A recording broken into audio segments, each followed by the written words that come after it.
استغفر الله العظيم.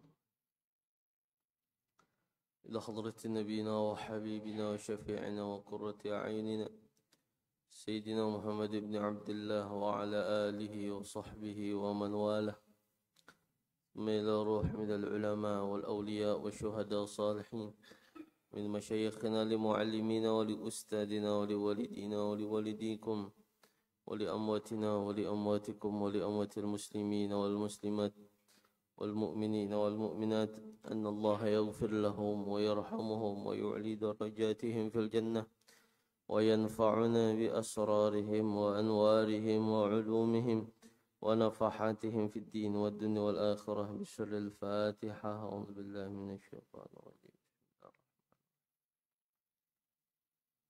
مالك يوم الدين إياك نعبد صراط الذين أنعمت عليهم غير المغضوب.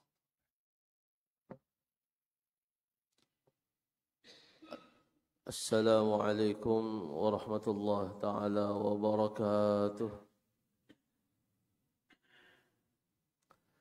الحمد لله، الصلاة والسلام على رسول الله سيدنا محمد بن عبد الله وعلى آله وصحبه ومن والاه، أما بعد. سبحانك لا علم لنا إلا ما علمتنا إنك أنت العليم الحكيم. رب اشرح لي صدري ويسر لي أمري واحلل عقدة من لساني يفقه قولي. سدد لساني واهد قلبي بحق النبي والصحب والآل.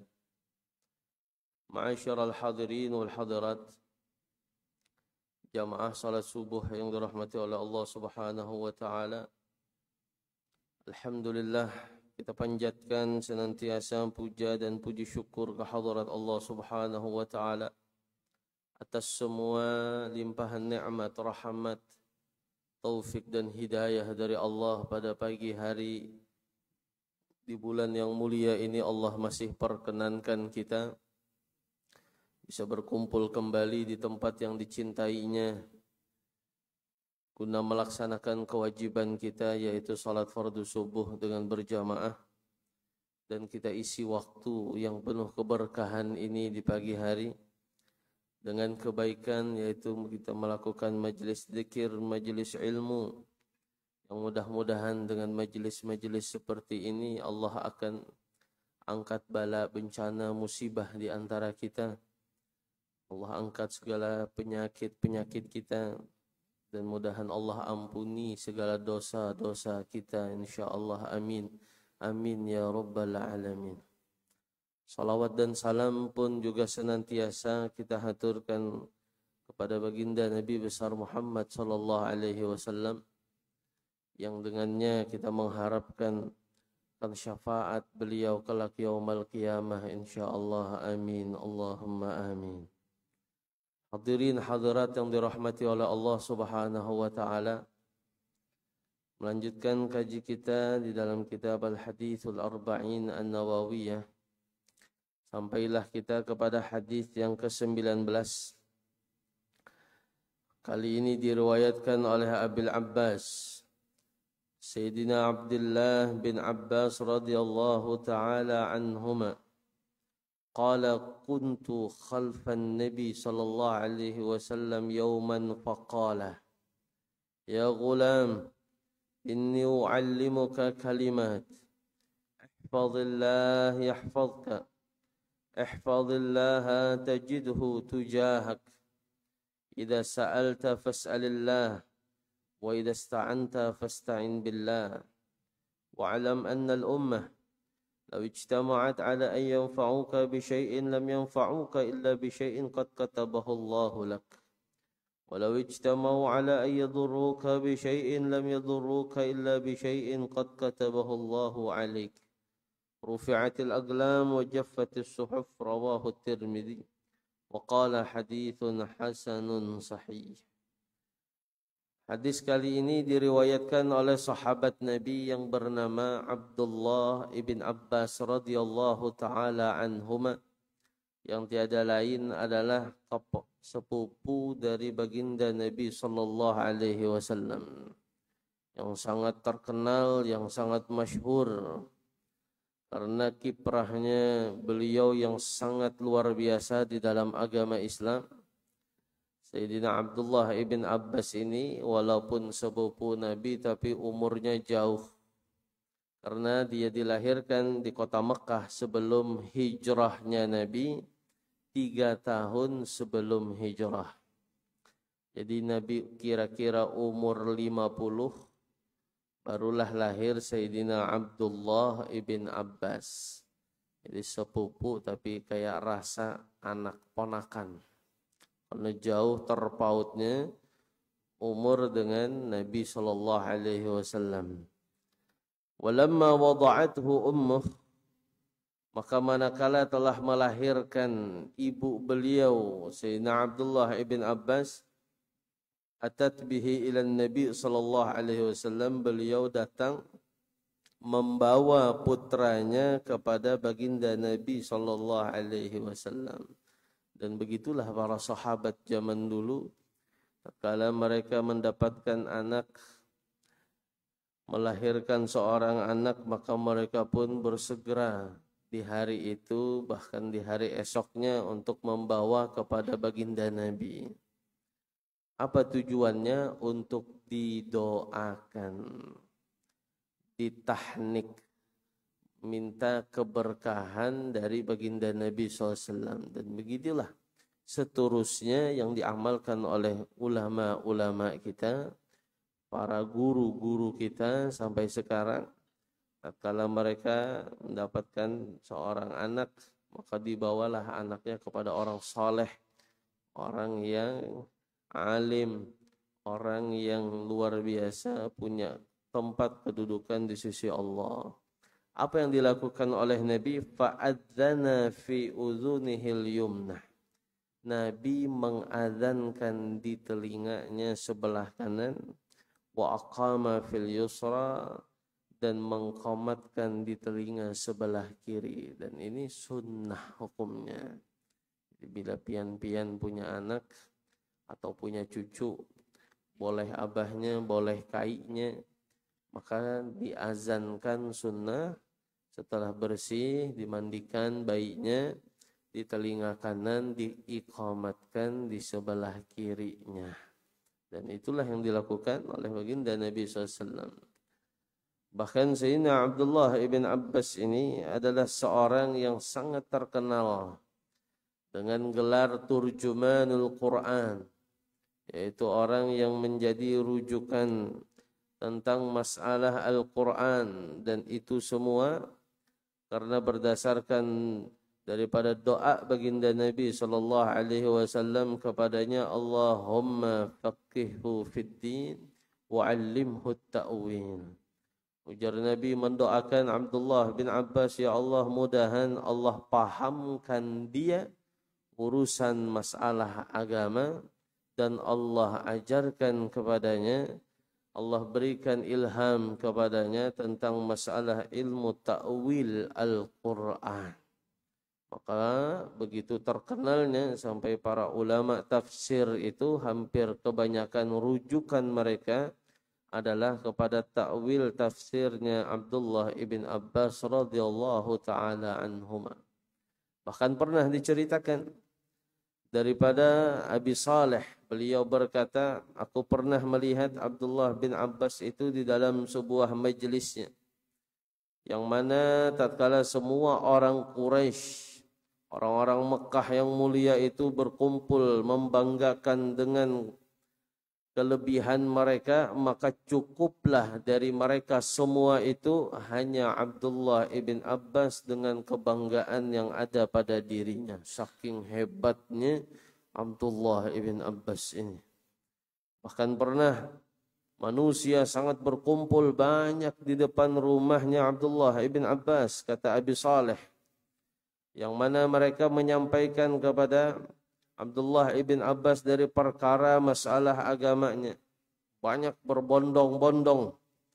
Sampai Sayyidina Abdullah bin Abbas mengatakan, wahai Aba Saleh, silahkan engkau pertanyakan kepada mereka siapa yang datang ingin bertanya masalah Al-Quran dan seputarnya, silahkan masuk. Maka masuklah beberapa orang lalu bertanya tentang masalah Al-Quran. Semua satu persatu dijawab oleh Abdullah ibn Abbas, bahkan melebihi jawaban dari apa yang ditanya oleh mereka. Kemudian ditanya lagi, siapa yang ingin bertanya tentang hukum halal, haram dan tentang fikih?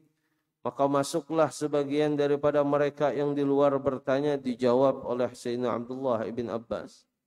Bahkan tentang masalah ilmu waris dan lain hal sebagainya, menunjukkan bagaimana daripada kealiman, pengetahuan yang luar biasa daripada Sayyidina Abdullah ibn Abbas ini. Jadi luar biasa. Sepupu Nabi, walaupun umurnya jauh dari Nabi, tapi salah satu orang yang paling banyak meriwayatkan hadis dari baginda Nabi SAW. Dalam riwayat, beliau meriwayatkan hadis sebanyak 1660 hadis. Salah satu laki-laki yang terbanyak. Dan beliau diwafatkan di kota Taif. Nah, ini kalau pian-pian umrah, biasanya ada tur kota Taif, maka di situ ada Masjid Abdullah bin Abbas, dan di balik dinding itu adalah dalam riwayat jenazah kuburnya Sayyidina Abdullah bin Abbas.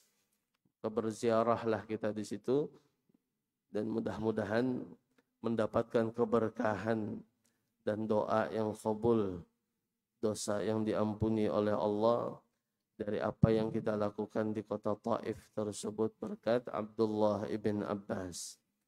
Beliau meninggal dunia, lalu sampailah berita itu kepada Sayyidina Jabir bin Abdullah. Maka beliau pun mengatakan dalam ucapannya, mata a'lamun nas wa ahlamun nas, telah wafat orang yang paling alimnya manusia dan yang paling bijaksananya manusia.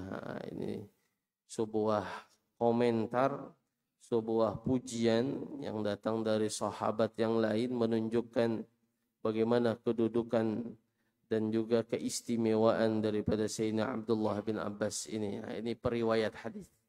Dan mudah-mudahan kita yang menceritakan mendapatkan keberkahannya beliau insyaallah. Amin. Amin ya rabbal alamin. Apa yang diriwayatkan oleh Sayyidina Abdullah bin Abbas, beliau berkata, dulu aku pernah duduk di belakang baginda Nabi sallallahu alaihi wasallam pada suatu hari. Artinya pada suatu hari beliau pernah duduk di belakang Nabi di atas kendaraannya. Sungguh beruntung Abdullah bin Abbas. Kita bisa melihat wajah Nabi saja beruntung orang yang bisa memandang Nabi. Apalagi orang yang bisa duduk sama Nabi, bahkan duduknya bukan jauh di belakangnya Nabi, naik kendaraannya wallahu alam onta atau kuda. Maka tatkala dia duduk di belakang Nabi, faqala, Nabi pun berkata kepada Abdullah bin Abbas. Ujar Nabi, ya gulam, wahai anak kecil. Nah, jadi gulam ini panggilan untuk anak yang masih di bawah umur balik. Ya, jar kita masih 5 tahun, 6 tahun, 7 tahun, tu gulam. Wahai anak kecil. Dan di sini menunjukkan bagaimana kedekatan dari baginda Nabi SAW itu walaupun dengan kekanakan. Kadang mun kita orang tua gengsi, pekawan lawan kekanak. Tapi Nabi ini Masya Allah, akhlaknya luar biasa. Sama yang dewasa, Nabi masuk. Lawan yang kekanakan senang lawan Nabi SAW. Kenapa? Karena begitulah akhlak Nabi, senang menyenangkan orang lain. Dan itu pun dicontoh oleh para guru-guru kita, para orang-orang saleh di luar sana luar biasa. Mereka itu palah kebiasaan mereka. Guru-guru kita itu pasti kantong sidin itu ada duit halus dari kita, atau ada coklat dan makanan lainnya, permen. Bukan sidin ke-7 coklat kada, bukan sidin ke-7 permen. Tapi bila ketemu kekanakan, nah lalu kekanakan tadi himung, senang, bahagia inya. Munnya kada duit sidin. Jaka ibarat kita 5.000 lah. Atau 2.000 di kantong nih banyak.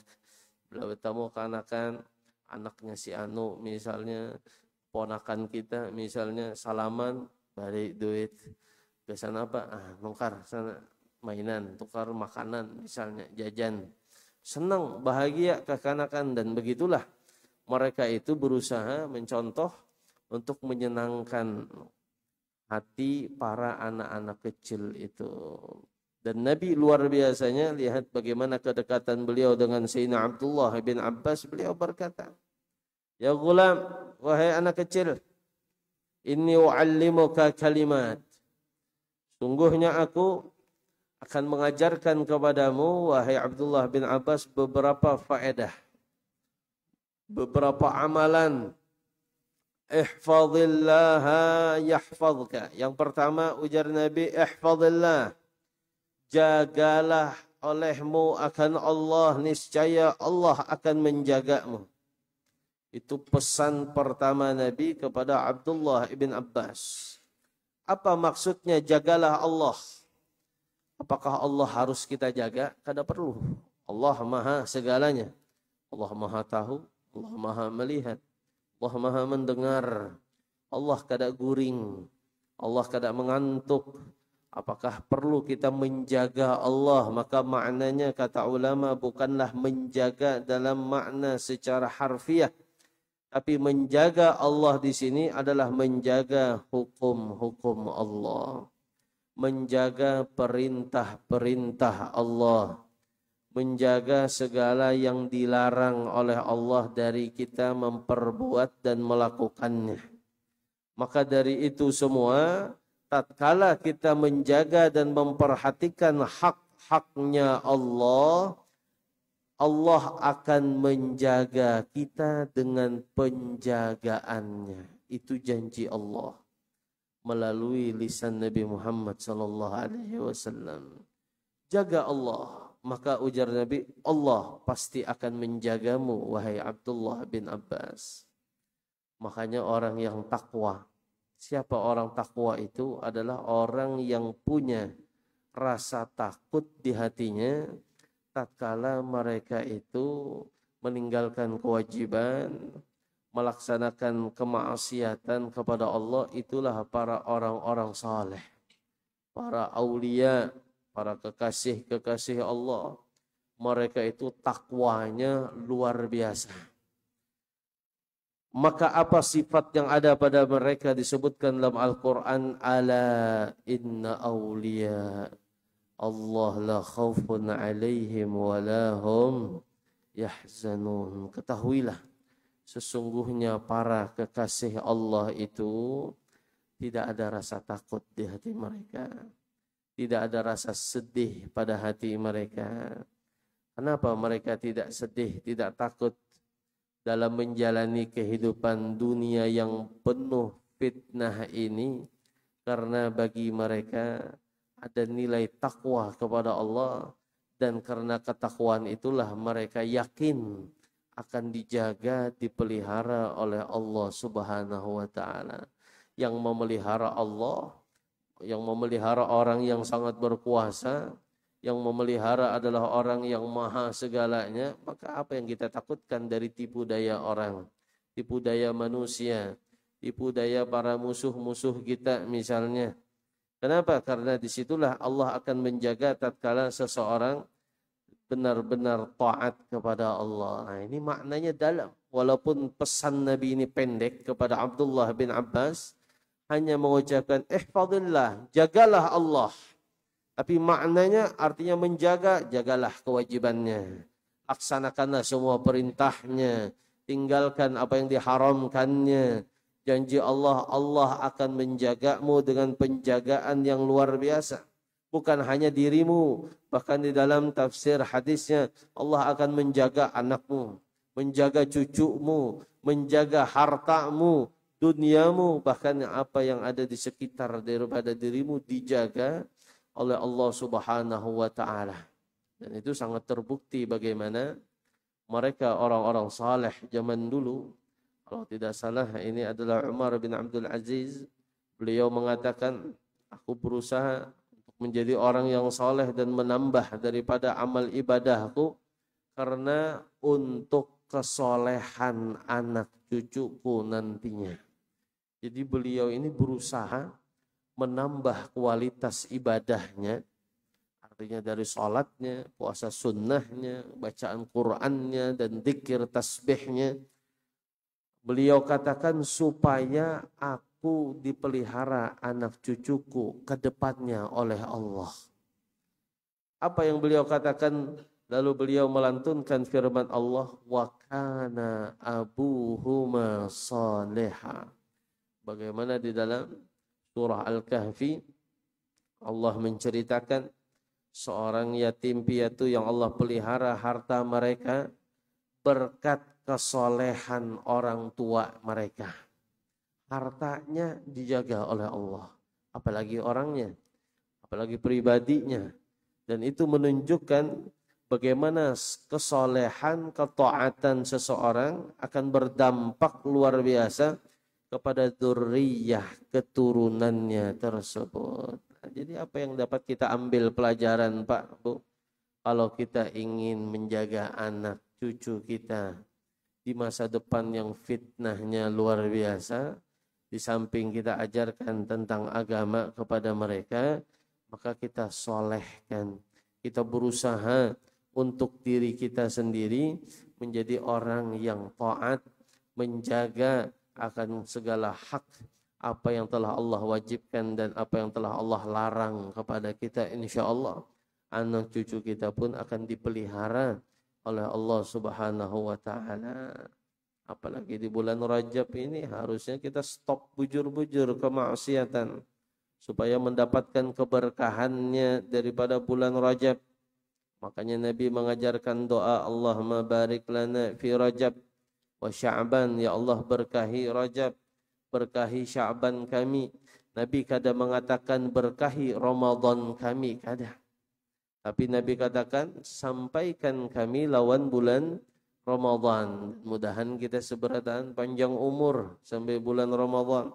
Kenapa Nabi kadang berdoa berkah untuk bulan Ramadan? Karena Ramadan sendiri sudah berkahnya luar biasa. Suasananya sangat berkah, sangat mendukung. Kita yang pengoler mengaji masuk Ramadan rajin mengaji. Tadarus, apalagi ada wadainya habis tarawih. Ada makanannya tambahnya kita rajin. Suasananya mendukung. Yang biasanya kada suah puasa, puasa Ramadan. Kenapa? Orang pada puasa, suasananya mendukung. Yang kada pernah kita menghidupkan malam dengan salat. Di malam-malam Ramadan kita semangat melaksanakan tarawih, witir, dan lain hal sebagainya. Karena suasana Ramadan sendiri sudah berkah mendukung untuk kita taat. Tapi Rajab dan Sya'ban inilah penentu Ramadan kita nantinya. Bagaimana Ramadan itu bisa menjadi bulan yang sangat berkah buat kita. Atau bulan panen kata ulama, daripada memanen pahala-pahala yang banyak dari Allah. Kalau kita dari Rajabnya sudah menanam, dari Sya'bannya sudah siram, maka Ramadannya tinggal kita memanennya. Artinya ada ikatan, kaitan kuat. Kalau Rajabnya Allah beri taufik hidayah, mudah melakukan ketaatan, insya Allah Sya'bannya nyaman. Kalau Sya'bannya pun demikian, insya Allah Ramadannya pun akan mudah. Maka dari Rajab inilah kita berusaha untuk meraih keberkahan. Berkah itu kayak pegarang supaya mendapatkannya. Karena ketahuilah nikmat, segala nikmat yang Allah beri kepada kita itu rahmat dari Allah. Segala nikmat rahmat dari Allah itu akan membahagiakan dan menyelamatkan seorang hamba kalau ada keberkahan dalamnya. Nah, jadi berkah ini yang dicari. Karena yang namanya di dunia ini semuanya dapat nikmat. Kita ini semua dapat nikmat. Baik muslim, baik kafir, itu pasti diberi nikmat oleh Allah. Bahkan yang kafir tak banyak pulang nikmatnya pada yang Islam. Jujur kada? Yang sugih kan buhannya. Indonesia aja contohnya. Siapa yang sugih? Buhannya. Kita yang Islam, Sumbangan aja terus kita ini. Buahnya yang kaya-kaya luar biasa. Allah takdirkan nikmat kepada mereka.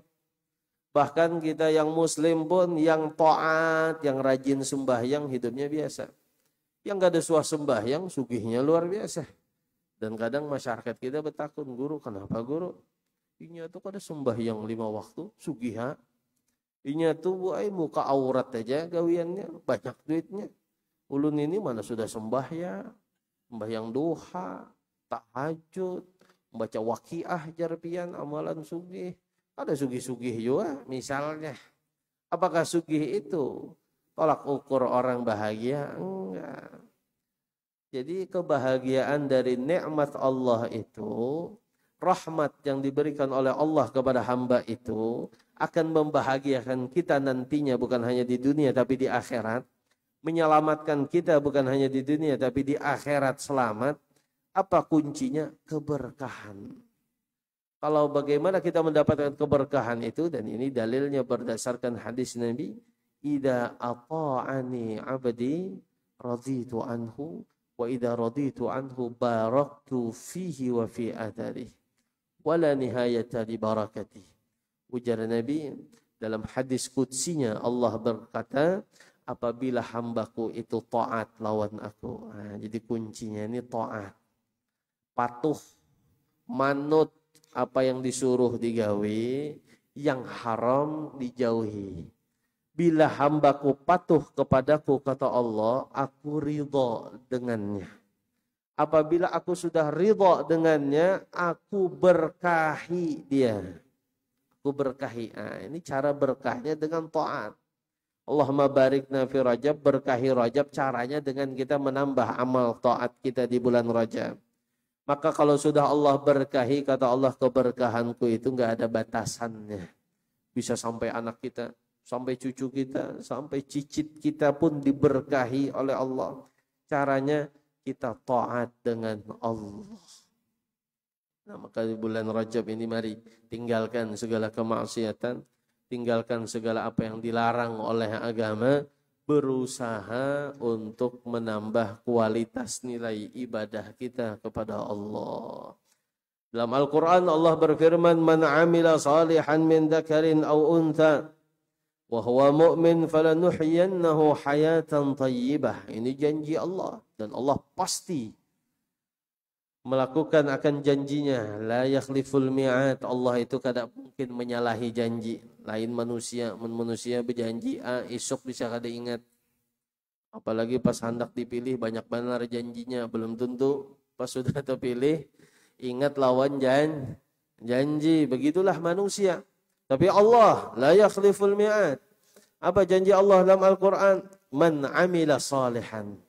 Siapa yang melakukan amal baik, amal taat, amal ibadah, apapun itu, yang mana dia itu dari kaum laki-laki ataupun dari kaum perempuan, orang tua kah, anum kah, laki kah, perempuan kah dia, wa huwa mu'min, syaratnya adalah dia orang yang beriman.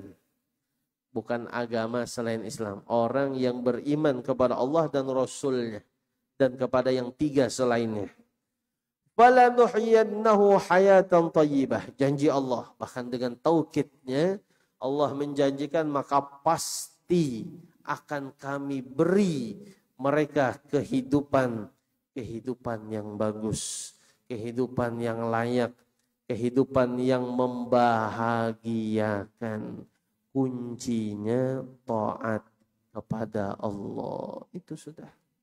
Problem masalah apapun di dunia ini, baik problem masalah keluarga, problem masalah keuangan, problem masalah apapun, itu kuncinya kalau kita kembalikan dan renungkan muhasabah diri kita, apa yang sudah kita lalaikan dari perintah Allah, apa yang sudah tegawi kita dari kemaksiatan kepada Allah, itulah dampaknya adalah problem masalah dunia. Kuncinya adalah bagaimana kita untuk senantiasa taat, menjaga diri dari yang haram. Namanya manusia, pasti guru tak salah ini itu wajar. Tapi manusia yang baik adalah tatkala dia salah, dia cepat taubat dengan Allah. Dia cepat minta maaf kepada Allah dengan baca istighfar, dengan salat taubat, dengan amal-amal kebaikan yang dapat menghapuskan amal keburukannya. Maka itulah cara kita agar hidup di dunia ini makanya Nabi berpesan kepada Abdullah bin Abbas, ihfadillah yahfadka. Jaga hak-haknya Allah, wahai Abdullah bin Abbas. Allah akan menjaga akan dirimu, hartamu, keluargamu. Wa qala ba'duhum, bahkan sebagian ulama pernah berkata, man hafizallah fi sibah wa sigharihi hafizahullahu fi kibarihi wa matta'ahu bisam'ihi wa basarihi. Atau ulama, siapa orang yang menjaga hak Allah dari masa kecilnya, dari masa beliaknya, dari halus sudah pintar menjaga kewajiban Allah. Sudah diajarkan oleh kuitannya, diajarkan orang tuanya salat 5 waktu, diajarkan puasa Ramadan, diajarkan melakukan amal-amal baik. Dari halus gawiannya sudah seperti itu, maka Allah akan menjaganya di masa tuanya. Dengan apa Allah menjaganya?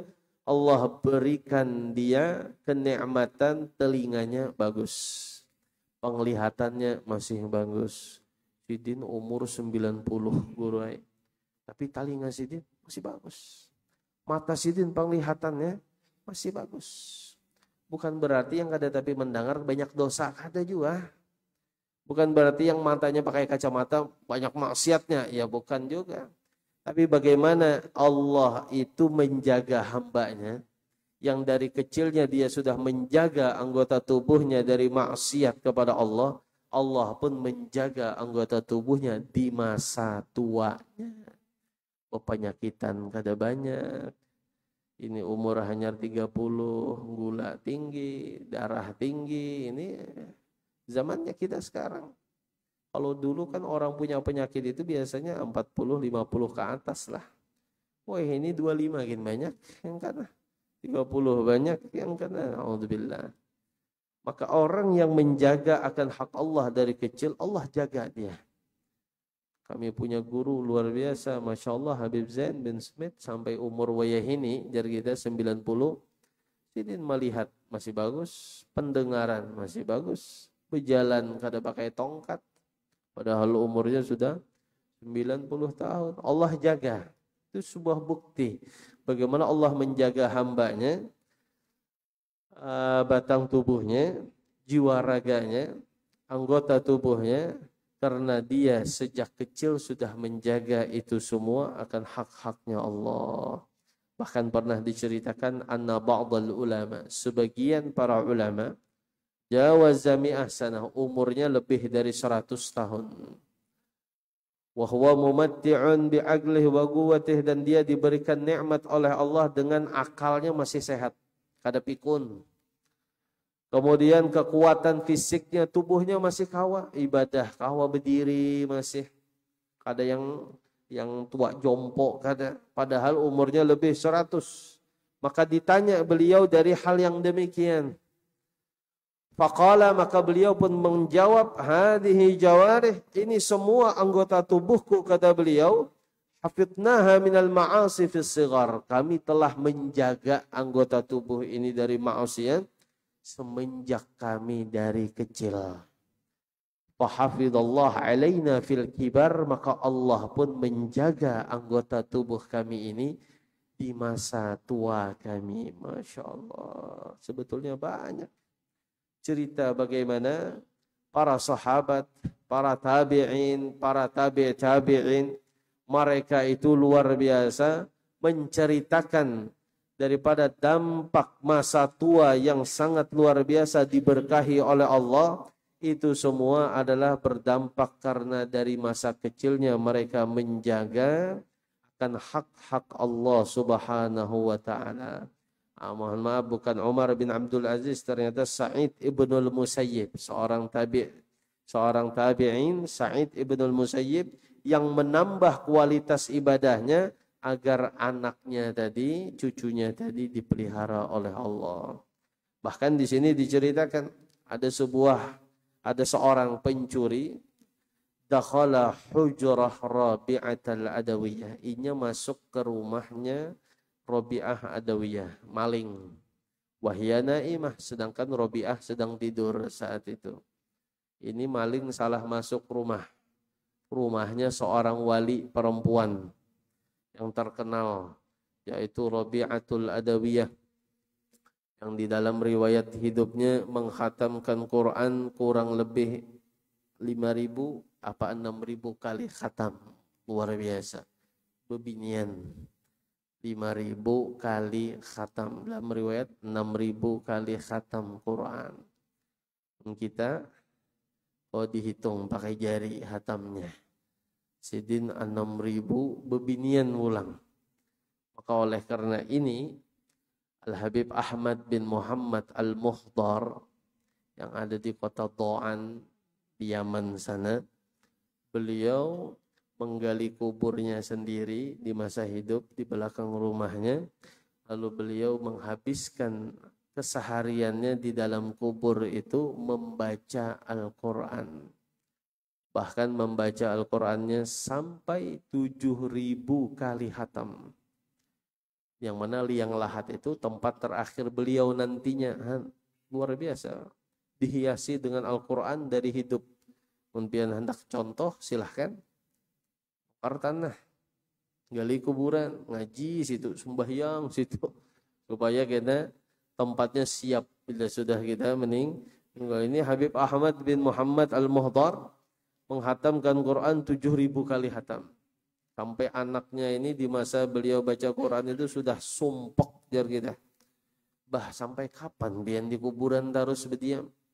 Tunah ada tamu datang, setiap tamu bertakun di mana Abah Hikam, saulun menjawab di kuburan. Bapak Abah di kuburan terus setiap ada tamu.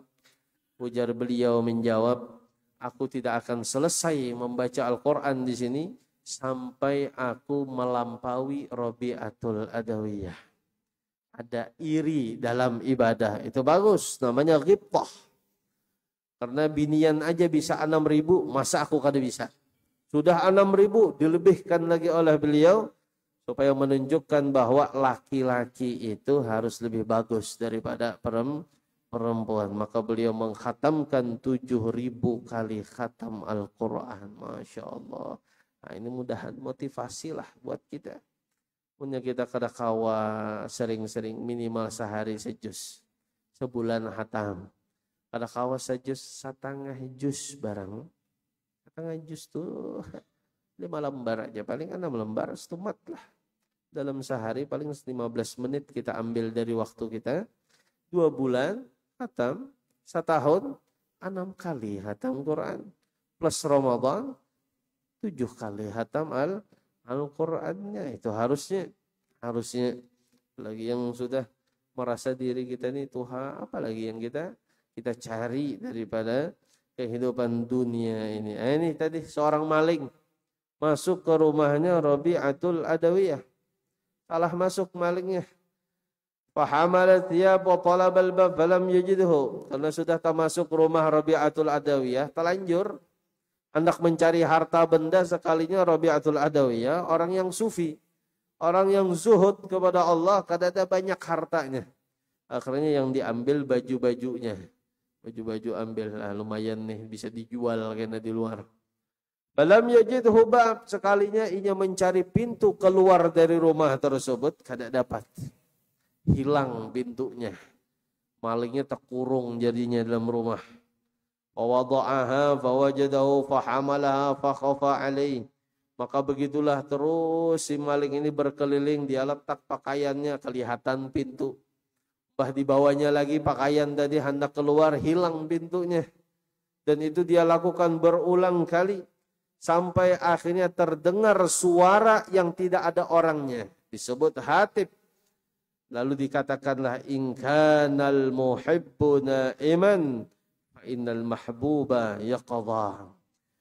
Jika adalah orang yang dicinta itu sedang tidur, artinya Rabi'atul Adawiyah sedang guring, fa innal mahbub, maka orang yang mencintai, orang yang dicintai itu sedang jaga.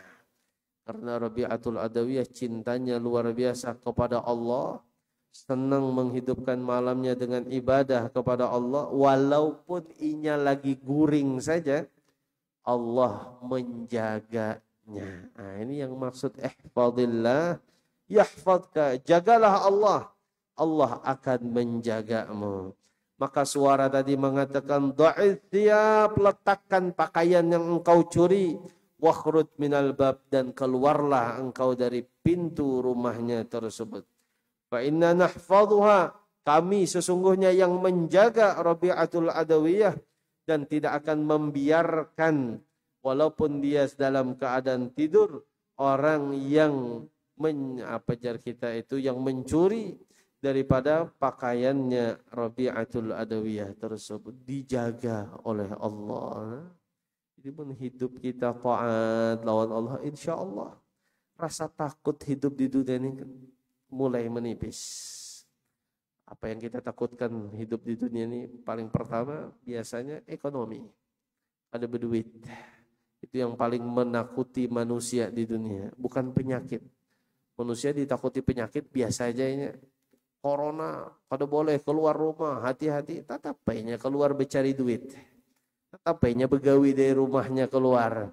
Tapi yang ditakut-takuti, kan bila keluar habis duit ikamnya. Itu takutannya. Karena kita ini sangat cintanya dengan dunia.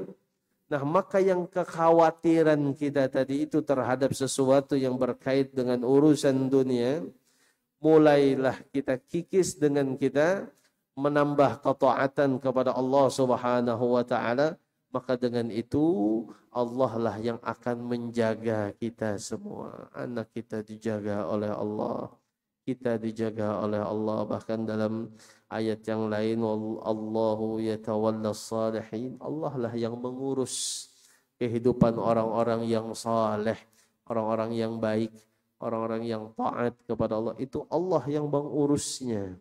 Kalau sudah ayat-ayat demi ayat, hadis demi hadis menerangkan demikian, maka harusnya yang kita pikirkan bagaimana kita mensolehkan diri kita, bagaimana kita mencetak anak kita jadi anak soleh, putri kita jadi putri solehah, supaya mereka itu senantiasa dipelihara dan dijaga oleh Allah.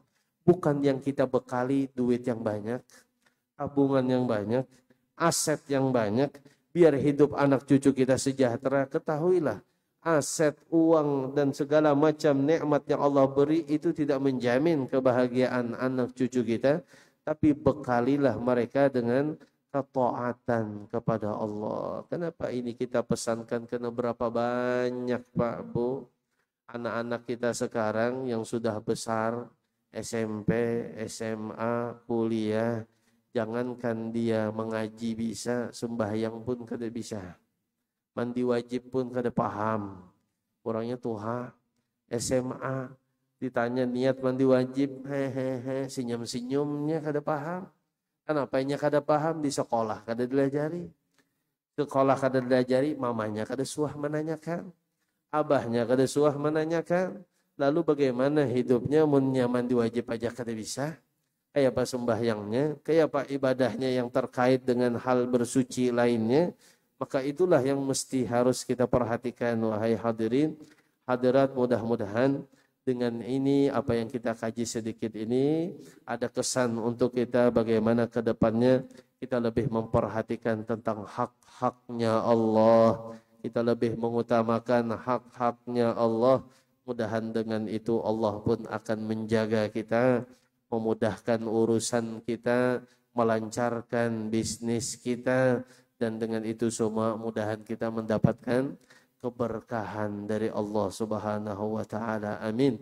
Amin ya rabbal alamin. Ala hadhihi niyyah wa ala niyyatin salihah. Sirrin nabi walid nabi bi sirril Fatihah.